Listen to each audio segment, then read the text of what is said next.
দাও ইখলাস এমন মোরে ইয়া ইলাহি। আলহামদুলিল্লাহি রাব্বিল আলামিন ওয়াসসালাতু ওয়াসসালামু আলা সাইয়্যিদিল মুরসালিন আম্মা বা'দ আউযু বিল্লাহি মিনাশ শাইতানির রাজীম বিসমিল্লাহির রহমানির রহিম। সকলে পড়ি আসসালাতু ওয়াসসালামু আলাইকা ইয়া রাসূলুল্লাহ, আসসালাতু ওয়াসসালামু আলাইকা ইয়া নবী আল্লাহ, আসসালাতু ওয়াসসালামু আলাইকা ইয়া হাবিবাল্লাহ ওয়া আলা আলিকা ওয়া আসহাবিকা ইয়া নূরাল্লাহ। নাওয়াইতু সুন্নাতাল ইতিকাফ।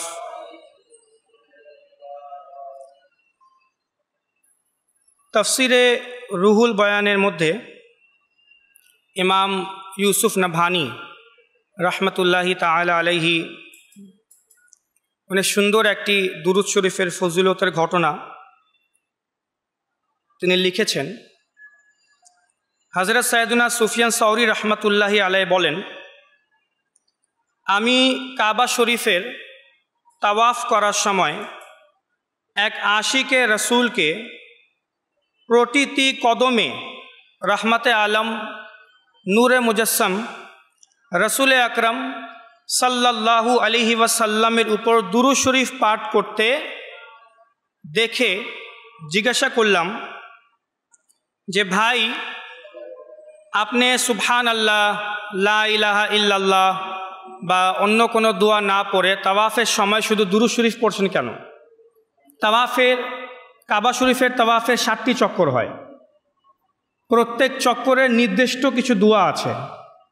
আচ্ছা, কেউ যদি ওই দোয়া নাও পড়তে পারে, সে অন্য দোয়া কালিমাতও পড়তে পারে, কিন্তু ওই ব্যক্তির মধ্যে একটা আলাদা বিষয় দেখা গেল, সে শুধু দুরূদ শরীফ পড়ছে আর কিছু না, তাওয়াফের সময় শুধু দুরূদ শরীফ পড়ছে। তো এটা দেখে তিনি জিজ্ঞাসা করলেন যে এর রহস্য কি? তখন তিনি জিজ্ঞাসা করতে লাগলেন যে আল্লাহ পাক আপনাকে ক্ষমা করুক, আপনি কে?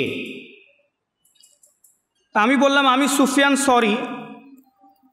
তখন সে বলল, যদি আপনি বর্তমান যুগে অনারবি না হইতেন তাহলে আমি আপনাকে নিজের অবস্থা এবং এর রহস্যের সংবাদ দিতাম না।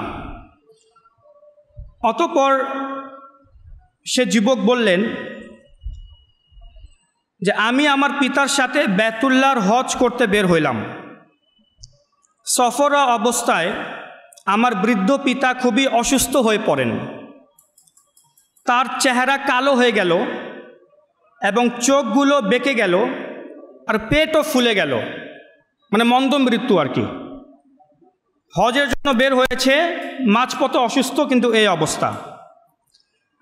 তো বলল যে আমি এরকম অবস্থা দেখে ভয় পেয়ে গেলাম এবং কাঁদতে কাঁদতে ইন্না লিল্লাহি ওয়া ইন্না ইলাইহি রাজিউন বলতে লাগলাম যে আমার বাবা ইন্তেকাল হয়ে যাচ্ছে, আমার বাবার এই অবস্থা। অতঃপর কিছুক্ষণ পর এই বিরান ভূমিতে আমার পিতার ইন্তেকাল হয়ে গেল আর আমি তার চেহারা চাদর দিয়ে ঢেকে দিলাম।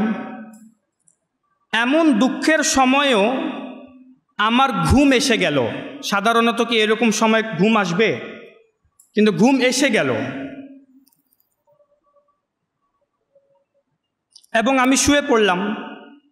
আমি স্বপ্নে খুবই পরিষ্কার পরিচ্ছন্ন পোশাক পরিহিত, সৌন্দর্যের প্রতিচ্ছবি সুবাসিত এক বুজুর্গ ব্যক্তির জিয়ারত করলাম। এমন সৌন্দর্যমণ্ডিত ব্যক্তি আমার চোখ কখনো দেখেই নাই। তিনি আমার মরহুম আব্বাজানের নিকট আসলেন, চাদর উঠিয়ে তার নুরানি হাতটি চেহারায় বুলাইলেন। তখন তার চেহারার কালো রং পরিবর্তন হয়ে দুধের চেয়ে অধিক সাদা নুরানি হয়ে গেল। অতঃপর তিনি পেট ও চোখে হাত বুলাইলেন। তখন তা পূর্বের ন্যায় আবার ঠিক হয়ে গেল। সেই নুরানি বুজুর্গটি যখন চলে যাচ্ছিলেন তখন আমি তার আঁচল আঁকড়ে ধরে আরজ করলাম যে আপনি কে, আপনি কে? যার কারণে এই বিরান ভূমিতে আল্লাহ পাক আমার আব্বাজানের প্রতি দয়া করলেন। সুবহানাল্লাহ। তখন ওই মোবারক বুজুর্গ ব্যক্তিটি ইরশাদ করলেন যে তুমি আমাকে চিনোনি, আমি হচ্ছি মুহাম্মাদুর রাসূলুল্লাহ সাল্লাল্লাহু তাআলা আলাইহি ওয়া আলিহি ওয়াসাল্লাম। তোমার পিতা গুনাহগার ছিল, কিন্তু আমার প্রতি অধিক হারে দুরূদ শরীফ পাঠ করত। যখন সে এই দুর্ব্যবস্থার শিকার হয় তখন আমার নিকট ফরিয়াদ করেছিল, আর নিশ্চয় যারা আমার উপর অধিক হারে দুরূদ শরীফ পাঠ করে আমি তাদের ফরিয়াদ শুনে থাকি। এরপর আমার চোখ খুলে গেল, আমি দেখলাম যে সত্যি আমার আব্বাজানের চেহারা নূরে আলোকিত হয়ে গেছে। তা আমাদেরকে উচিত বেশি বেশি করে হুজুর সাল্লাল্লাহু আলাইহি ওয়াসাল্লামের প্রতি মহব্বতের সাথে দুরূদ শরীফ পাঠ করা। সাল্লু আলাল হাবিব সাল্লাল্লাহু তাআলা আলা মুহাম্মদ সাল্লাল্লাহু আলাইহি ওয়াসাল্লাম সালাতাম ওয়া সালামান আলাইকা ইয়া রাসূলুল্লাহ। কনজুল উম্মালের হাদিসে মুবারাকা যা এখন বলবো, বর্ণিত আছে প্রিয় নবী সাল্লাল্লাহু তাআলা আলাইহি ওয়া আলিহি ওয়াসাল্লাম ইরশাদ করেন, রাহমাতুল্লাহি আলা খুলাফাই, আল্লাহ তাআলার রহমত বর্ষিত হোক আমার খলিফাদের উপর, আমার প্রতিনিধির উপর আল্লাহর রহমত বর্ষিত হোক। প্রিয় নবীর দোয়া। তিলা মান খোলাফা উকা ইয়া রাসূলুল্লাহ। তো সাহাবায়ে কেরামগণ জিজ্ঞাসা করলেন, ইয়া রাসূলুল্লাহ আপনার প্রতিনিধি কারা, আপনার খলিফা কারা?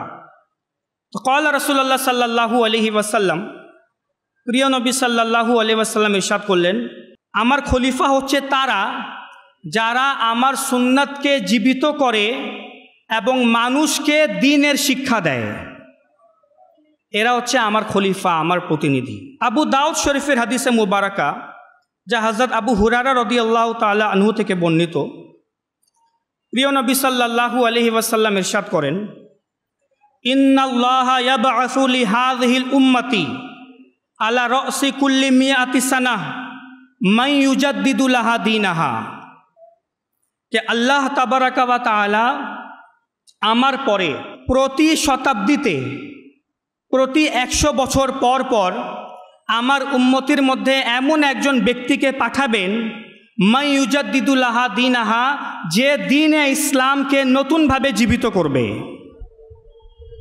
মান ইউজাদ্দিদু লাহা দীনাহা, যে দ্বীনে ইসলামের মধ্যে যে ঘাটতি চলে আসবে, দ্বীনে ইসলামের মধ্যে যে নতুন ফিতনা ফাসাদ সৃষ্টি হবে, যে সুন্নাতকে মানুষ ভুলে যাবে, ওই মুজাদ্দিদের কাজ হবে, ওই ব্যক্তির কাজ হবে ওই সুন্নাতকে নতুনভাবে জীবিত করা, দ্বীনে ইসলামের ফিতনা ফাসাদের নিরসন করা, আর পরিপূর্ণভাবে আমার দ্বীনে ইসলামকে আবার নতুনভাবে আমার উম্মতির কাছে উপস্থাপন করবে। এটা স্বয়ং হুজুর সাল্লাল্লাহু আলাইহি ওয়াসাল্লাম ইরশাদ করেছেন, সিহাসিত্তার হাদিস আবু দাউদ শরীফের। আর আসলেই 1400 বছরের ইতিহাস যদি আমরা দেখি তো এমন বড় বড় আল্লাহ তাআলার প্রিয় বান্দারা এসেছেন পৃথিবীতে যারা দ্বীনে ইসলামের জন্য অনেক বড় বড় কাজ করেছেন। আচ্ছা, ওলেমায়ে কেরামদের, অলিয়ায়ে কামিলিনদের অনেক প্রকার আছে। ওই অসংখ্য প্রকারের মধ্যে যাদের ব্যাপারে বিশেষভাবে প্রিয় নবী ভবিষ্যৎবাণী করে গিয়েছেন আর বলেছেন যে আমার পরে এরা দ্বীনে ইসলামকে বাঁচাবে, দ্বীনে ইসলামের সুন্নাতকে বাঁচাবে, এ ধরনের দলকে বা এ ধরনের স্তরের আল্লাহর ওয়ালিদেরকে বলা হয় মুজাদ্দিদ। প্রিয় নবী হাদিসে মুবারাকাতে ইউজাদ্দিদু শব্দ ব্যবহার করেছেন, এটা ভার্ব, এটা হচ্ছে ভার্ব। এ ভার্বের নাউন হচ্ছে, ওই উলামায়ে কেরামগণ এটাকে নাম দিয়েছেন মুজাদ্দিদ। তো 1400 বছরের ইতিহাসে 14-15 জন অসংখ্য মুজাদ্দিদ এসেছেন। এমনও আছে যে একটা যুগের মধ্যে কয়েকজন মুজাদ্দিদ, আবার একটা যুগের জন্য একটাই মুজাদ্দিদ। তো বুঝার উপায় কি? বুঝার উপায় হচ্ছে ওই মুজাদ্দিদ নিজের যুগে এমন কাজ করে দেখাবে যা তার যুগে অন্য কেউ আর করতে পারবে না। ওই মুজাদ্দিদের কাজই হচ্ছে এরকম। আর আলহামদুলিল্লাহ মুজাদ্দিদের উপর আমাদের 1400 বছরের যত বড় বড় আকাবিরিনে ইসলাম ওলেমায়ে কেরাম আছেন, অলিয়া ইজাম আছেন, তাদের ইজমা আছে, একমত আছে যে এরা হচ্ছে অমুক অমুক শতাব্দীর মুজাদ্দিদ। এরা এমন এমন কাজ করে গিয়েছে যে আজকেও উম্মতে মুহাম্মাদি তাদের কাজ দ্বারা উপকৃত হচ্ছে। যেমন সর্বপ্রথম মহান আল্লাহ তাবারাকা ওয়া তাআলা সাহাবায়ে কেরামের যুগ অতিবাহিত হওয়ার পর সর্বপ্রথম যাকে মুজাদ্দিদ হিসাবে সকল উলেমায়ে কেরাম যার প্রতি ইজমা প্রকাশ করেছেন, ইজমা হচ্ছে আরবি শব্দ যার অর্থ হচ্ছে একমত, একমত প্রকাশ করেছেন, তিনি হচ্ছেন হযরত সাইয়েদুনা উমর বিন আব্দুল আজিজ রহমতুল্লাহি তাআলা আলাইহি, প্রথম মুজাদ্দিদ দ্বীনে ইসলামের। আর তিনি নিজের যুগে এমন কাজ করে দেখিয়েছেন, এমন দ্বীনে ইসলামের জন্য নিজেকে উৎসর্গ করেছেন, তার যুগে আর কেউ এটা করতে পারে নাই। তিনি ছিলেন নিজের যুগের বাদশাহ, রাজা, ওনাকে খলিফা দেওয়া হয়েছিল, আমিরুল মুমিনিন ছিলেন তিনি। উনার যুগে অন্য অন্য শহরের গভর্নররা, মন্ত্রী, মিনিস্টাররা সবাই পথভ্রষ্ট হয়ে গিয়েছিল, জুলুম, অত্যাচার, লোভ, লালসায় বিবর। তার যুগে তিনি নিজের যুগে এসে এসব কিছুকে নিরসন করেন আর তাকওয়া, জুহুদ, ইবাদত, আল্লাহর ভয়ের প্রচার ও প্রসার করেন তিনি নিজের যুগে। আর এমনভাবে করেন যে আজকেও ওনার উদাহরণ দেওয়া হয়, আর বড় বড় আরবি বই ওনার উপর লেখা হয়েছে। কয়েকজনের মুজাদ্দিদের নাম আমি বলছি। তারপরের শতাব্দীতে যিনি এসেছেন তিনি হচ্ছেন ইমাম শাফি রহমাতুল্লাহি তাআলা আলাইহি। নাম আমরা শুনেছি ইমাম শাফি। ইমাম শাফির নিজস্ব, যেহেতু তিনি মুজতাহিদ মুফতি ছিলেন, ওনার নিজস্ব তো আলাদা একটা মাযহাব আছেই। যেমন আমরা হানাফি মাযহাবের অনুসারী, অনেকে শাফি মাযহাবের অনুসারী। যদি আপনি আরব দেশে যান, আরব দেশে অনেকে শাফি মাযহাবের পাবেন না, আমাদের বাংলাদেশে বেশিরভাগ হানাফি মাযহাবের অনুসারী। তো ইমাম শাফি রহমাতুল্লাহি তাআলা আলাইহি হাদিস শাস্ত্রের উপর অনেক বড় বড় কাজ করেছেন। আমরা বলি না হাদিসটি জয়ীফ, হাদিসটি সহি, এই হাদিসটি সহি, হাদিসটি হাসান পর্যায়ের, এটা দুর্বল হাদিস, এটা মজবুত হাদিস, এটা আমরা বলি না। এই সকল নিয়ম কানুন, গ্রামার তো প্রিয় নবীর যুগে ছিল না। এ পরবর্তীতে কেউ যেন বানোয়াটি মিথ্যা হাদিস রচনা না করতে পারে, মিথ্যা হাদিস বয়ান না করতে পারে। ইমাম শাফি হাদিস শাস্ত্রের তিনি প্রণেতা, তিনি এসব লিখেছেন। তো আজকেও আমরা উপকৃত হচ্ছি না, আমরা বুঝতেছি কোন হাদিসটি সহি, কোন হাদিসটি দুর্বল। বুখারী শরীফের সকল হাদিসকে আমরা সহি জানি। তো ইমাম বুখারীও ইমাম শাফিকে ফলো করতেন। ইমাম গাজ্জালী নিজের যুগের তিনি মুজাদ্দিদ। ইমাম ফখরুদ্দিন রাজি রহমতুল্লাহি তাআলা আলাইহি মুজাদ্দিদ। ইমাম আবু জাফর তাহাবি মুজাদ্দিদ। ইমামে জালালউদ্দিন সুয়ুতি, ইমাম জালালউদ্দিন সুয়ুতি তো এত বড় কাজ করেছেন নিজের যুগে। আজকে বর্তমান বিশ্বে যত ইসলামিক ইউনিভার্সিটিস আছে, মাদ্রাসা আছে, জামিয়াতুল মদিনা আছে পুরা বিশ্বে, ও সব ইসলামিক ইউনিভার্সিটিসের মধ্যে ওনার একটা কিতাব পড়ানো হয়, তাফসিরে জালালাইন। ওরা সব, আপনাকে কোনো বাচ্চাকে জিজ্ঞেস করেন, মাদ্রাসার কোনো বাচ্চাকে বা বড় কোনো আলিম ওলেমাকে জিজ্ঞেস করেন, সে জীবনে একবার হলেও তাফসিরে জালালাইন পড়েছে। অথচ আজ থেকে 700-800 বছর আগেকার ইমাম, মানুষ উপকৃত হচ্ছে। ইমাম জালালউদ্দিন সুয়ুতি, এইভাবে একের পর এক মুজাদ্দিদ আসতে থাকেন। এবং 1300 শতাব্দীর মুজাদ্দিদ যিনি ভারতবর্ষে জন্মগ্রহণ করেছেন, ওনার নাম হচ্ছে হযরত মুজাদ্দিদে আলফি সানি রহমতুল্লাহি তাআলা আলাইহি, যার মোকাবেলা হয়েছিল আকবর বাদশার সাথে। তো এভাবে করেই মুজাদ্দিদে আলফি সানির পর আমাদের ঠিক পূর্বের শতাব্দীতে, অর্থাৎ 1400 শতাব্দী, আজ থেকে 100 বছর পূর্বে, ঠিক 100 বছর পূর্বে 1400 শতাব্দীতে মহান আল্লাহ রাব্বুল আলামিনের পক্ষ থেকে যাকে মুজাদ্দিদ বানিয়ে পাঠানো হয়েছে, যার মুজাদ্দিদ হওয়ার ব্যাপারে শুধু ভারতবর্ষ নয়, বরং হারামাইন শরীফাইন, মক্কা মদিনার ওলেমায়ে কেরাম, আরবের ওলেমায়ে কেরাম, বরং পৃথিবীর সকল ওলেমায়ে কেরাম একমত প্রকাশ করেছেন যে 1400 শতাব্দীর মুজাদ্দিদ হচ্ছেন তিনি হচ্ছেন মুজাদ্দিদ ও দিন ও মিল্লাত, পরওয়ানা এ শামএ রিসালত, আশাহ ইমাম আহমদ রেজা খান ফাজিলে বেরেলভি রহমতুল্লাহি তাআলা আলাইহি, যাকে উপাধি স্বরূপ সংক্ষেপে বলা হয় আলা হজরত, যাকে ওলেমায়ে আহলে সুন্নাত বলে থাকেন আলা হজরত, সম্মানের সাথে। তিনি হচ্ছেন 1400 শতাব্দীর অনেক বড় একজন মুজাদ্দিদ, যিনি দ্বীন-এ ইসলামের জন্য অনেক বড় কাজ করে গিয়েছেন। আজ যে আমরা সুন্নি নিজেদেরকে দাবি করি, আজ যে আমরা বলি আমরা আহলে সুন্নাত ওয়াল জামাতের অনুসারী, আজ যে আমরা নবীর প্রতি ভালোবাসা দাবি করি, আল্লাহর প্রতি আমাদের যে তৌহিদ, যে বিশ্বাস এবং ইশকে রসুল, এ সব কিছু আমরা পেয়েছি আলা হজরতের অবদানের কারণে। নাহলে আজ আমরা পথভ্রষ্ট হয়ে যেতাম। আজ আমাদের ইমান কোথায় থাকতো আল্লাহই জানে। আলা হজরত রহমতুল্লাহি তাআলা আলাইহি। আচ্ছা, একটা মুজাদ্দিদ, যদি মুজাদ্দিদের ব্যাপারে বলি, একটা মুজাদ্দিদকে মহান আল্লাহ রাব্বুল আলামিন বিশেষ করে 5টি গুণাবলী দান করে থাকেন। কয়টি গুণাবলী? 5টি গুণাবলী মহান আল্লাহ রাব্বুল আলামিন একটা মুজাদ্দিদকে দিয়ে থাকেন, যা উলামায়ে কেরামগণ নিজেদের কিতাবে লিখেছেন। ইমাম জালালউদ্দিন সুয়ুতিও লিখেছেন, মুজাদ্দিদের উপর ওনার কিতাব আছে, উনি এর মধ্যে লিখেছেন। প্রথম হচ্ছে, এক মুজাদ্দিদের গুণ হচ্ছে, যাকে আল্লাহ তাআলা 100 বছর পর পর পাঠান, যে আল্লাহ তাআলা ওই মুজাদ্দিদকে তার যুগের মধ্যে সকল মুসলমানের মধ্যে, সকল উলামায়ে কেরামের মধ্যে, সকল অলিয়ায়ে ইজামের মধ্যে মহান আল্লাহ রাব্বুল আলামিন ওই মুজাদ্দিদকে সবচেয়ে বেশি ইমানি শক্তি দান করে থাকেন। তার যুগে ওর ইমান সবচেয়ে বেশি মজবুত হয়, এটা প্রথম গুণ। দ্বিতীয় হচ্ছে, তার যুগের মধ্যে তার ইলম, তার জ্ঞান কোরআন হাদিস ভিত্তিক হোক, সর্বক্ষেত্রে তার ইলম সবার চেয়ে উঁচু স্তরের থাকে। তাকে আল্লাহ তাআলা সবচেয়ে বেশি ইলম দান করে থাকেন, যে ওই যুগের উলামায়ে কেরামও তার কদমে এসে বসে যায় তার থেকে দিক নির্দেশনা নেওয়ার জন্য। 3, আমল, তাকওয়া, নফসের সংশোধন, এই সকল ক্ষেত্রে সে সবার থেকে এগিয়ে থাকে। আর দ্বীন-এ ইসলামের খেদমতের দিক থেকেও সে অন্যদের থেকে আগে থাকে, সামনে থাকে, তার খিদমত অনেক বেশি থাকে। আর 5 নম্বর তার গুণ হচ্ছে, মহান আল্লাহ রাব্বুল আলামিন সম্পূর্ণ বিশ্বে তার খ্যাতি, তার প্রসিদ্ধিকে সব জায়গায় ছড়িয়ে দেন। মুসলমানেরা তাকে চিনে, তার উলামায়ে কেরামগণ তার সুনাম করে।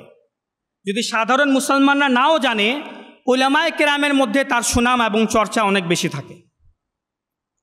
তো আলহামদুলিল্লাহ, এই 5টি গুণাবলী যে বললাম, ইবাদত, ইলম, ইমান, তাকওয়া, দ্বীনের খিদমত এবং তার খ্যাতি চর্চা সবচেয়ে বেশি থাকে, এই 5টি গুণাবলী 1400 শতাব্দীতে আলা হযরত রহমতুল্লাহি তাআলা আলাইহি ব্যতীত অন্য কারো মধ্যে আর ছিল না।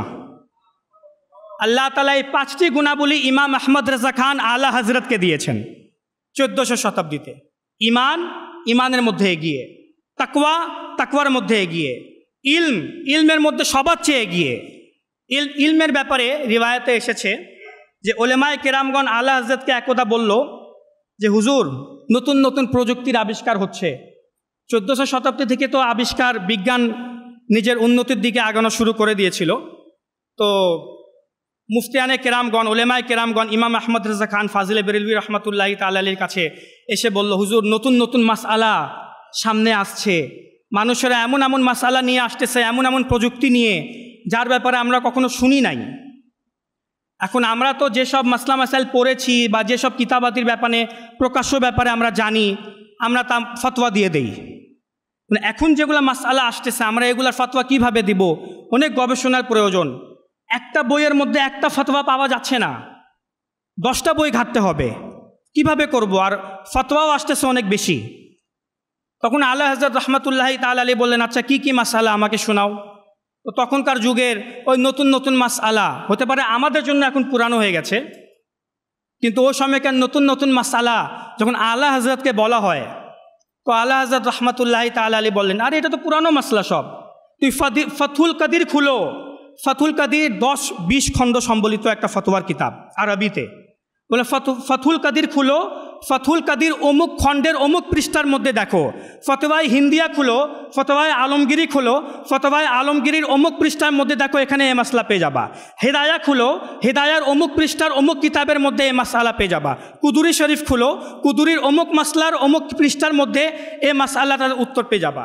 এইটা দেখে ওই সময়কার উলামায়ে কেরামের অবাক, যে এক তো বড় বড় কিতাব, 10 খণ্ড, 15 খণ্ড, 20 খণ্ড সম্বলিত ফতোয়ার কিতাব আরবিতে, আর ইনি পৃষ্ঠা সহ বলে দিচ্ছেন যে কোন জায়গায় কি মাসআলার উত্তর পেয়ে যাবা এখনকার যুগ হিসাবে, মানে 1400 শতাব্দীর এখনকার যুগ হিসাবে।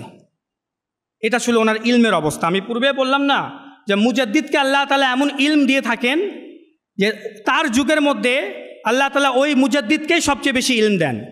ইলমের ক্ষেত্রে সে সবার চেয়ে এগিয়ে থাকে, জ্ঞানের ক্ষেত্রে। আচ্ছা, ইমান, মুজাদ্দিদকে আল্লাহ রাব্বুল আলামিন অনেক বেশি, সবচেয়ে বেশি ইমান দিয়ে থাকেন, ইমানি শক্তি।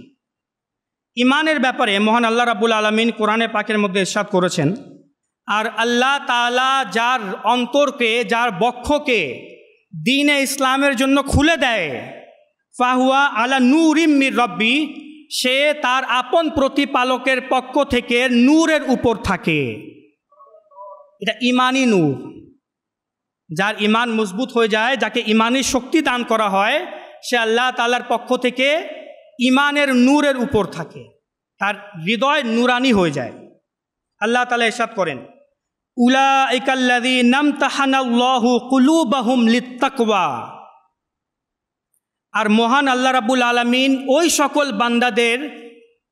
সকল বান্দাদেরকে তাকওয়ার জন্য বেছে নিয়েছেন। আল্লাহ তাআলা ঈমানদারদের প্রশংসা করছেন যে আল্লাহ তাআলা যাদের ঈমান মজবুত হয় তাদেরকে তাকওয়ার জন্য বেছে নিয়েছেন। অপর একটি স্থানে মহান আল্লাহ রাব্বুল আলামিন ইরশাদ করেন, উলাইকা কাতাবা ফি কুলুবিহিমুল ঈমান।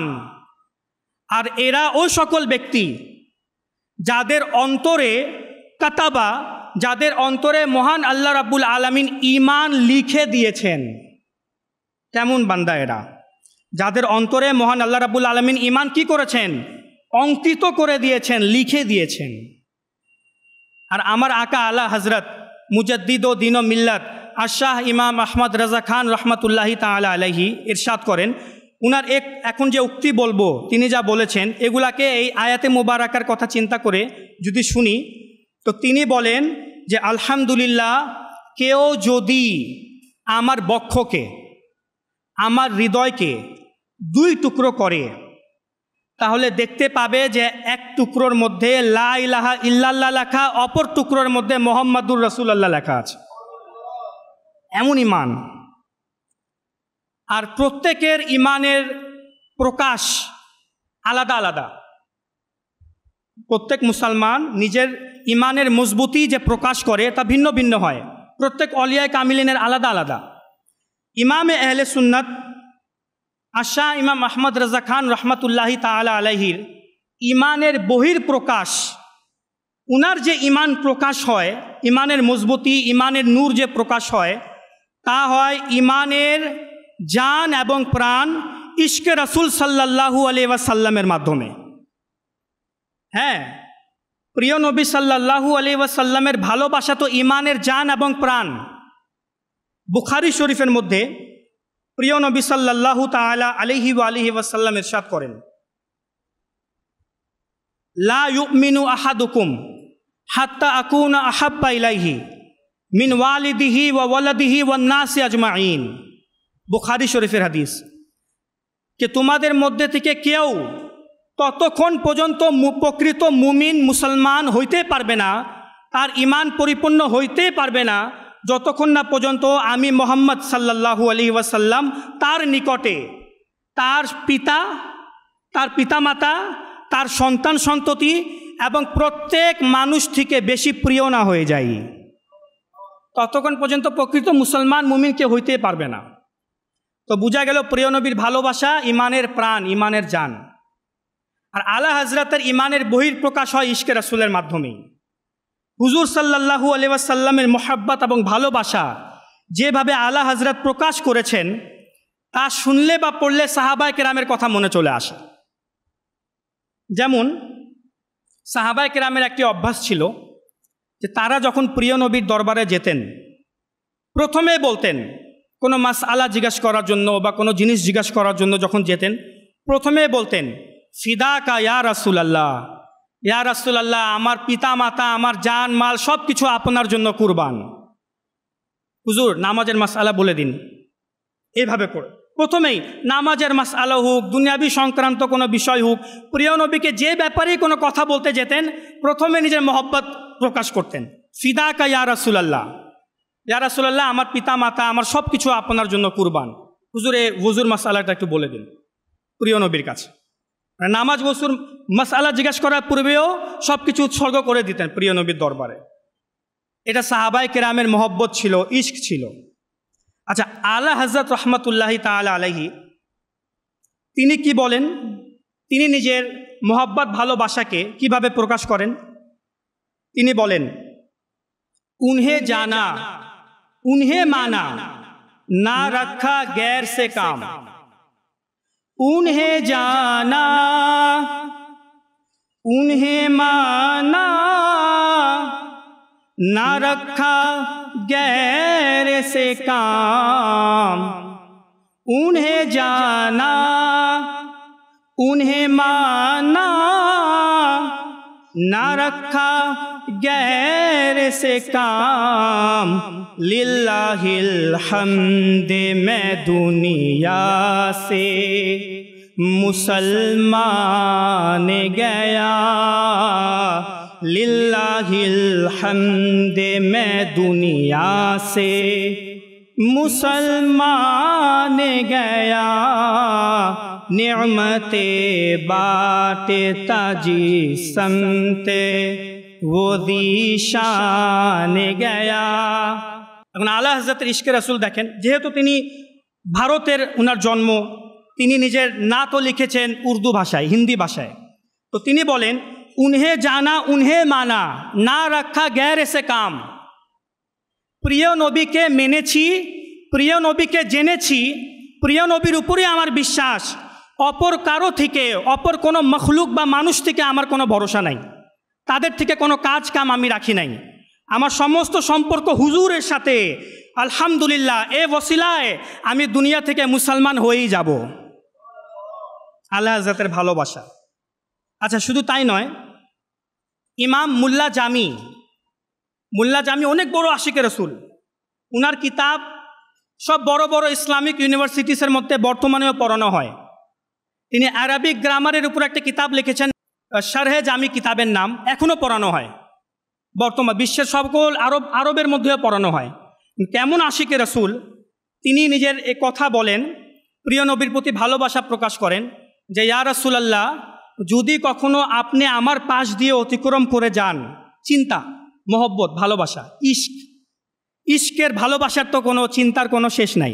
বলে, ইয়া রাসূলুল্লাহ, যদি আপনি কখনো আমার পাশ দিয়ে অতিক্রম করে তাশরিফ নিয়ে যান, তো আপনার যে নালাইন শরীফ আছে, নালাইন এটা অর্থাৎ জুতা মুবারক, প্রিয় নবীর জুতা মুবারককে আরবিতে আদব সহকারে নালাইন শরীফ বলা হয়। কি বলা হয়? নালাইন শরীফ। তো তিনি বলেন, ইয়া রাসূলুল্লাহ, আপনি যদি আমার পাশ দিয়ে যান, তো আপনার নালাইন শরীফ না, আপনার নালাইন শরীফের যে নকশা বা ছাপ এ মাটির উপর পড়বে, ওই ছাপের উপর, নকশার উপর আমি আমার জীবন উৎসর্গ করে দিব। ইশক, ভালোবাসা, সাহাবায়ে কেরামদের থেকে শিখেছি আমরা। আচ্ছা, এখন আলা হযরত দেখুন কিভাবে নিজের মহব্বত প্রকাশ করতেছে। তিনি বলেন, করু তেরে নামে পে যা ফিদা, করু তেরে নামে পে যা ফিদা, না বসে কে যা দো জাহাঁ ফিদা। বলেন, ইয়া রাসূলুল্লাহ, শুধু আপনার নামের উপর, বেশি কিছু না, শুধু আপনার নামের উপর আমি আমার জীবন উৎসর্গ করে দিব। না বাস এক যা দো জাহাঁ ফিদা, শুধু একটি জাহান নয়, এটা তো একটি জাহান, একটি জগৎ, শুধু একটি জগৎ নয়, বরং দুইটি জগৎ কুরবান করে দিব আপনার জন্য। এখন আল্লাহ হযরত আবার নিজেই এই নিজের পংক্তির উত্তর দিচ্ছেন, দো জাহাঁ সে ভি নেহি জি ভরা,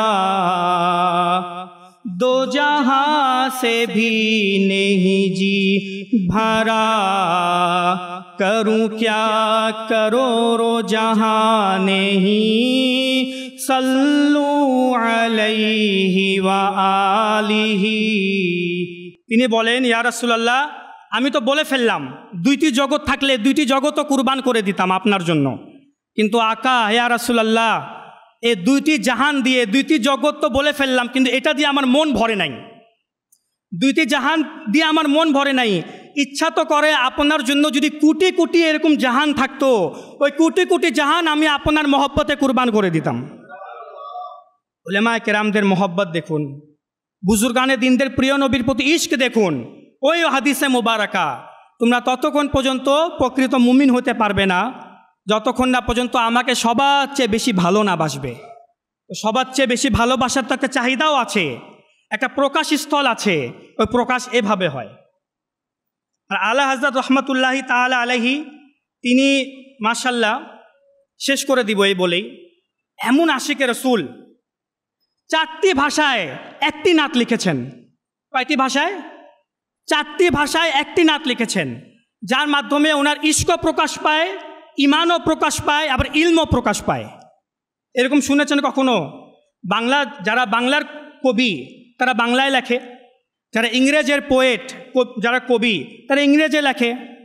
তো প্রত্যেক ভাষার লোকেরা নিজের ভাষায় লেখে, কিন্তু আলা হযরত একটি নাত লিখেছেন 4টি ভাষায়, আরবি, ফার্সি, হিন্দি আর উর্দু। এই 4টাকে একসাথে করে তিনি একটি নাত লিখেছেন, আর একটি নাতের মধ্যে প্রিয় নবীর প্রশংসাও করেছেন।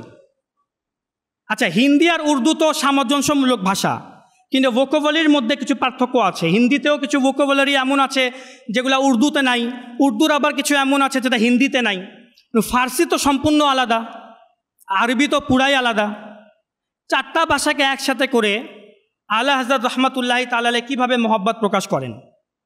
তিনি বলেন, লাম ইয়াতি নযীরো কা ফি নাযারি, লাম ইয়াতি নযীরো কা ফি নাযারি, মিথলে তো না শুদ पैदा जाना, जगे राजे को ताजे तोरे सरे सू है, तुझे को शाहे दोसरा जाना।